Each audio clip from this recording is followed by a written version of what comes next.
सभी मित्रों को जय जय सिया राम। प्रभु श्री राम की कृपा हमारे सभी मित्रों पर बनी रहे, यही हमारी मंगल कामना है। सबसे पहले किसने किया था श्राद्ध, और श्राद्ध की परंपरा कैसे शुरू हुई? श्राद्ध के बारे में धर्म ग्रंथों में कई बातें बताई गई है। महाभारत के अनुशासन पर्व में भी भीष्म पितामह ने युधिष्ठिर को श्राद्ध के संबंध में कई ऐसे बात बताई है जो अभी के समय में बहुत कम लोग जानते हैं। महाभारत में यह भी बताया गया है कि श्राद्ध की परंपरा कैसे शुरू हुई और फिर कैसे धीरे धीरे जनमानस तक पहुंची। निमि ने शुरू की श्राद्ध की परंपरा। महाभारत के अनुसार सबसे पहले श्राद्ध का उपदेश महर्षि निमि को महातपस्वी अत्रि मुनि ने दिया था। इस प्रकार पहले निमि ने श्राद्ध का आरंभ किया, उसके बाद अन्य महर्षि भी श्राद्ध करने लगे। धीरे धीरे चारों वर्णों के लोग श्राद्ध में पितरों को अन्न देने लगे। लगातार श्राद्ध का भोजन करते करते देवता और पितर पूर्ण तृप्त हो गए। पितरों को हो गया था अजीर्ण रोग। श्राद्ध का भोजन लगातार करने से पितरों को अजीर्ण रोग हो गया और इससे उन्हें कष्ट होने लगा। तब वे ब्रह्मा जी के पास गए और उनसे कहा कि श्राद्ध का अन्न खाते खाते हमें अजीर्ण रोग हो गया है, इससे हमें कष्ट हो रहा है, आप हमारा कल्याण कीजिए। देवताओं की बात सुनकर ब्रह्मा जी बोले, मेरे निकट ये अग्निदेव बैठे हैं, यही आपका कल्याण करेंगे। अग्निदेव बोले, देवताओं और पितरों, अब से श्राद्ध में हम लोग साथ ही भोजन किया करेंगे।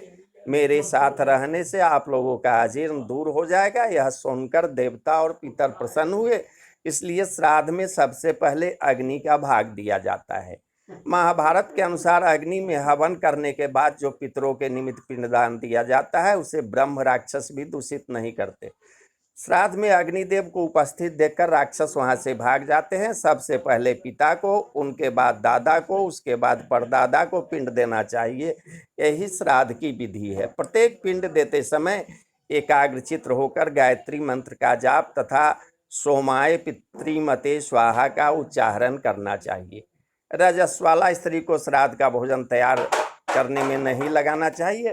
तर्पण करते समय पिता पितामह आदि के नाम का स्पष्ट उच्चारण करना चाहिए। किसी नदी के किनारे पहुंचने पर पितरों का पिंडदान और तर्पण अवश्य करना चाहिए। पहले अपने कुल के पितरों को जल से तृप्त करने के पश्चात मित्रों और संबंधियों को जलांजलि देनी चाहिए। चितकबरे बैलों से जुती हुई गाड़ी में बैठकर नदी पार करते समय बैलों की पूंछ से पितरों का तर्पण करना चाहिए, क्योंकि पितर वैसे तर्पण की अभिलाषा करते हैं। नाव से नदी पार करने वाले को भी पितरों का तर्पण करना चाहिए। जो तर्पण के महत्व को जानते हैं वे नाव में बैठने पर एकाग्रचित्त हो अवश्य पितरों को जलदान करते हैं।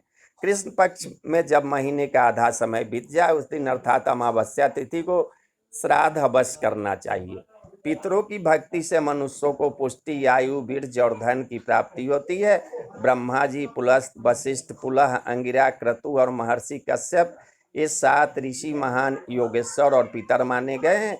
मरे हुए मनुष्य अपने वंशजों द्वारा पिंडदान पाकर प्रेतत्व के कष्ट से छुटकारा पाते हैं। पिंडदान करें कैसे?